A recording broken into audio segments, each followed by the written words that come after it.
కంటి అద్దాల నుండి శాశ్వత విముక్తి పొందండి. లాసిక్ సర్జరీ 14,000 మాత్రమే. వివరాలకు సంప్రదించండి.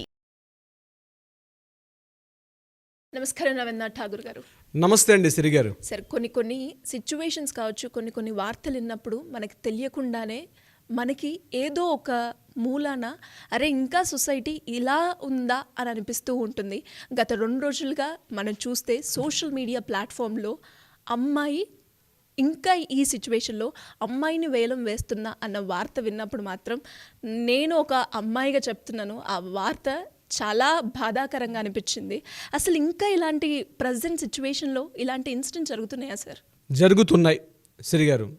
ఇప్పటికి కూడా ఒక మొబైల్ కొనుక్కున్నట్టు, ఒక ఇంట్లో టీవీ కొనుక్కున్నట్టు, ఒక ఇంట్లో ఫ్రిడ్జ్ కొనుక్కున్నట్టుగా ఈనాటికి కూడా అమ్మాయిలను వేలంపాట్లో పాడుకొని బజార్లో ఉన్నటువంటి సంతలో పశువులను కొనుక్కున్నట్టుగా ఈ పదప్రయోగం చేస్తున్నాను అనిదా భావించకండి.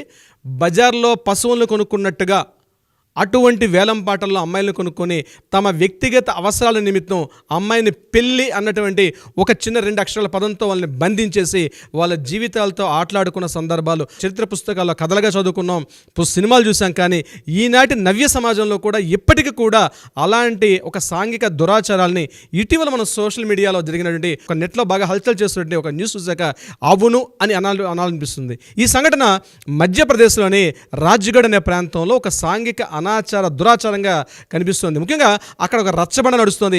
ఆ రచ్చబండ మీద ఒక 4 పెద్దలు 5 పెద్దలు ఉన్నారు. అదే ప్రాంతంలో ఇరు వర్గాల వ్యక్తులు, ఒక ఆయన పంచి కట్టుకొని ఒక తెల్ల చొక్కా వేసుకుని ఇద్దరు మాట్లాడుకుంటున్నారు. బేరాన్ని స్టార్ట్ చేశాడు. అందులో మధ్యలో ఉన్న వ్యక్తి 8 లక్షలు అన్నాడు, రెండో వ్యక్తి 11 లక్షలు అన్నాడు, మూడో వ్యక్తి 18 లక్షలు అనుకున్నాడు. మొదట్లో ఇదేదో జస్ట్ ఒక రీల్ క్లిప్పింగ్ కోసం చేస్తున్నారేమో అని అనుకున్నాం. కానీ తరువాత ముందుకు వెళ్తుంటే ఆ విషయం మనం యూట్యూబ్లో చెక్ చేశాక అప్పుడు అసలు విషయం బయటపడింది. ఒక అమ్మాయిని ఒక పెళ్లి కట్టుకున్న భార్యని విడాకులు ఇవ్వడం కోసం అని చెప్పి ఆ గ్రామ పెద్దలు, కుల పెద్దలు కలిసి పంచాయతీ అనే పేరుతో అక్కడ వేలంపాట్లో ఆక్షన్ పాడుకున్నారు. ఆ అమ్మాయిని 8 లక్షలతో స్టార్ట్ చేసి 11 లక్షలు 18 లక్షల దాకా వెళ్ళారు. దీంట్లో అమ్మాయి తప్పే ఉందంటే అమ్మాయి తప్పు లేదు. ఆ అమ్మాయి తప్పు ఏంటంటే చిన్నప్పుడు ఈ పేరెంట్స్ ఎవరైతే ఉన్నారో తమ అవసరాల నిమిత్తం ఇంట్లో ఆడపిల్ల పుట్టింది అనగానే ఆ అమ్మాయిని ఒక 20,000 రూపాయలకి ఒక అబ్బాయి నిశ్చితార్థం చేసుకున్నాడు. వయసు అయిన తర్వాత ఆ అమ్మాయిని కాపురం తీసుకెళ్లాడు. కాపురం తీసుకున్నాక 2 నెలల్లో 3 నెలల పాటు అబ్బాయితో ఉన్నాక ఆ అబ్బాయి యొక్క అలవాట్లు ఇవేవి కూడా అమ్మాయికి నచ్చక అక్కడి నుంచి తిరుగుబాటు చేసి అమ్మాయి మళ్ళీ పుట్టింటికి వచ్చేసింది. వచ్చే ముందు కూడా అత్తవారిని అడిగింది, అత్తమ్మ నాకు ఇక్కడ నచ్చట్లేదు, ఈ పరిస్థితి అతను చాలా చిడుతులు తిరుగుతున్నాడు, నన్ను పట్టించుకోవట్లేదు. అంటే ఇక్కడ పరిస్థితి ఎలా ఉంటుంది, వీలైతే ఇక్కడ ఉండు, లేకపోతే మీ ఇంటికి వెళ్ళిపోమని చెప్పింది. వింటే ఆ అమ్మాయి మళ్ళీ ఇంటికి వచ్చేసిన తర్వాత అప్పుడు ఆ అబ్బాయి కబురు పెట్టి, నువ్వు మరలా మా ఇంటికి రావాలంటే తప్పనిసరిగా నువ్వు 18 లక్షల రూపాయలు వెనక్కి ఇస్తే కానీ మరలా కాపురానికి తీసుకోను అని చెప్పడం జరిగింది. 18 లక్షలు ఇవ్వాలంటే చాలా పేద కుటుంబం, ఏ రకంగా ఇస్తారు? దీనికోసం చెప్పి ఆక్షన్లో అమ్మాయిని వేలంపాట్లో నిలబెట్టి ఆ అమ్మాయిని వేరే వ్యక్తి కొనుక్కుంటే ఆ వేరే వ్యక్తి చెల్లించినట్టు ఆ 18 లక్షల రూపాయల ఆక్షన్ 8 లక్షల నుంచి 18 లక్షలు డిమాండ్ చేస్తే ఇది అవునా కాదా, ఇంత వర్త్ ఉంటుందా లేదని చెప్పి అమ్మాయిని మార్కెట్లో సంతలో పెట్టిన ఒక సంతలో ఒక పశువు నమ్మినట్టుగా ఆ అమ్మాయికి ఒక రేట్ నిర్ణయించి ఆ ఇచ్చిన సొమ్ముని ఎవరైతే ముందు పెళ్లి చేసుకున్నాడో ఆ అబ్బాయికి ఆ అమౌంట్ హ్యాండ్ ఓవర్ చేసి అప్పుడు ఈ అమ్మాయిని మళ్ళీ కొత్త వ్యక్తికి కట్టబెట్టడం. ఈ దారుణ సంఘటన మోడర్న్ సొసైటీలో, ఆధునిక సమాజంలో, ఈ నవ్య సమాజంలో మనం 2024లో జస్ట్ ఒక 4 days బ్యాక్ ఇది వైరల్గా మారడం జరిగింది. దీని మీద ఇమీడియట్గా అక్కడ ఈ విషయం సంఘటన తెలుసుకుందామని చెప్పి మీడియా ప్రతినిధి వెళ్ళగానే అక్కడ ఒక్కొక్క ఇంటి ప్రతి ఇంటిలో ప్రతి 5 గడపల్లో ఒక గడపలోంచి ఒక అమ్మాయి వచ్చి నాకు ఈ దురాచారం జరిగింది, నేను కూడా ఈ అమౌంట్ ఇవ్వడం జరిగింది, మా నాన్నగారు నన్ను కూడా ఆక్షన్లో పెట్టారని చెప్తూ ఒక్కొక్కరు బయటకు వచ్చి చెప్తుంటే అసలు మనం ఎక్కడున్నాం, మనం ఏమైనా అంగారక గ్రహంలో ఉన్నామా లేకపోతే ఆధునిక సమాజంలో ఉన్నామని తెలియకుండా ఉబ్బి తబ్బిపోయిన విషయం ఆశ్చర్యపోయి కళ్ళంబడి కెమెరాలు తీద్దామని వెళ్ళి మీడియా ప్రజలు కూడా ఆ మీడియాల పక్కన పెట్టి ధారాపాతంగా కన్నీళ్లు కరుస్తుంటే మన ఇంటి ఆడపడుచులు ఇక్కడ పడుతున్న ఇబ్బందులు మనం అంతా కూడా భారతదేశం భరతమాత అని చెప్పుకుంటున్నాం. భరతమాత పిల్లలు ఈ రకంగా తనకు పుట్టిన మనం భరతమాతను ఎంత గౌరవంగా స్త్రీని గౌరవించుకుంటాం. అటువంటి సంఘటనలో ఈరోజు ఆడపిల్లలు పడుతున్న ఈ కష్టాన్ని చూసి హృదయం ద్రవించిపోయింది మీడియా ప్రతినిధులకి. అయితే ఈ సంఘటన మీద ఇమీడియట్గా అక్కడ పోలీస్ ఇన్ఛార్జ్ గారికి ఇన్ఫార్మ్ చేశారు. ఎస్పీ గారు రంగంలో దిగారు. ఇమీడియట్గా ఆ సంఘటన ప్రదర్శనకి వెళ్తే 800 కేసులు నమోదయ్యాయి. స్త్రీ గారు just with in span of 3 days 800 కేసులు నమోదై మేము ఈ రకంగా అరాచకానికి గురయ్యామని చెప్పి. అది ఏమిటి సంప్రదాయం, ఏంటి దురాచారం అంటే దీన్ని నటరాజ్ జడపాత్ర అంటారట. ఆ ప్రాంతంలో మధ్యప్రదేశ్ యొక్క లోకల్ భాషలో ఒక మాండలికంలో దీన్ని పిలుస్తారు.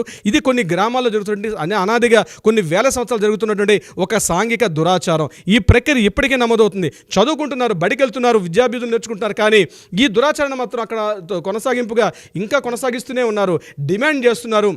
అమ్మాయి అంటే కేవలం ఆర్థిక అవసరాలు తీర్చిపెట్టే ఒక ఏటీఎం కార్డుగా భావిస్తున్నారు ఇప్పటికీ కూడా అక్కడ ఉన్నటువంటి ఆ యొక్క పెద్దలు కూడా. అయితే ఈ దురాచారాన్ని వెంటనే తుదముట్టించాలని చెప్పి కొంతమంది స్త్రీవాదులు బయలుదేరారు. అందులో ఒక ఆమె బయటకు వచ్చి మేము 3 ఏళ్లుగా దీని మీద మేము చేస్తున్నప్పుడు కూడా ఈ యొక్క జస్ట్ ఈ సోషల్ మీడియాలో వచ్చిన ఈ కథనం ద్వారా ఈ రకమైన జాగృతి జరిగింది కాబట్టి డెఫినెట్గా ఈ మార్పు తెలియదు. ఇక్కడ జరుగుతున్న ఈ అరాచకం చూడడానికి చాలా మోడర్నైజ్గా ఉన్నారు అమ్మాయిలందరూ కూడా. వాళ్ళతో మీడియాలో మాట్లాడుతుంటే వాళ్ళు చెప్తున్న మాటలు కన్నీళ్లు పెట్టిస్తున్నాయి. శ్రీ గారు, ఇంత దురాచారాన్ని ఇప్పటికి కూడా భారతదేశంలో ఈ 2024లో కూడా ఇప్పటికి కూడా ఈ సాంఘిక దురాచారం ఇంత తీవ్ర స్థాయిలో ఉంది. ప్రభుత్వాలు ఏం చేస్తున్నాయి, పెద్దలు ఏం చేస్తున్నారు, రాజకీయ నాయకులు ఏం చేస్తున్నారు అని చెప్పి ఇమీడియట్గా మధ్యప్రదేశ్ ప్రభుత్వంలో మంత్రులను సంప్రదిస్తే అవును ఇవి మాకు కూడా తెలుసు కానీ మేమేమీ చేయలేని పరిస్థితిలో ఉన్నాం. ఎందుకంటే అక్కడ సాంఘిక కట్టుబాటు ఇది కొన్ని వందల ఏళ్ళ నుంచి ఇప్పటికి కూడా కంటిన్యూగా అవుతుంది.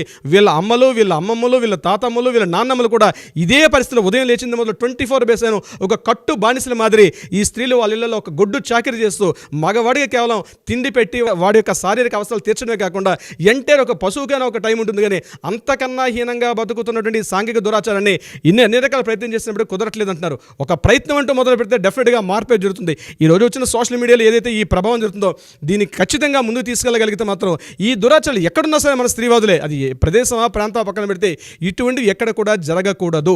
ముఖ్యంగా మాలాంటి న్యాయవాదుల దృష్టికి వస్తే ముందుకు వెళ్తాం. ఇది ఒక సామాజిక బాధ్యతగా తీసుకుని వెళ్లాల్సిన బాధ్యత అయితే ముందుంది. ముఖ్యంగా ఈ విషయం నేను మీకు తెలియపరచగానే ముఖ్యంగా శ్రీ గారు ఇమీడియట్గా మా కాంటాక్ట్ చేసి ఠాగూర్ గారు చేద్దామన్నారు. నిజంగా ఈ విషయంలో మిమ్మల్ని ప్రత్యేకంగా అభినందన తెలుపుతూ ఇటువంటి ఒక వేదిక ఏర్పాటు చేసేందుకు సుమన్ టీవీ కూడా నేను థ్యాంక్స్ చెప్పుకుంటున్నాను. శ్రీ గారు, చెప్తుంటే అసలు ఏం మాట్లాడాలో అర్థం కావట్లేదు సార్. ఒక ఆడపిల్లగా మీరు అన్నట్టుగానే ప్రాంతం ఏదైనా అవ్వచ్చు, జిల్లా ఏదైనా అవ్వచ్చు, కానీ స్టిల్ అమ్మాయి అని కనాలి అన్నా లేదు అమ్మాయిగా బ్రతకాలి అన్నా ఈ సమాజంలో మానసికంగా కావచ్చు, శారీరకంగా కావచ్చు, అండ్ ఇప్పుడు మనం వింటున్నాం 2024లో కూడా ఇంకా అమ్మాయిని వేలం వేస్తున్నారు అంటే మనం ఆలోచించవచ్చు మనం ఎక్కడున్నాము అని.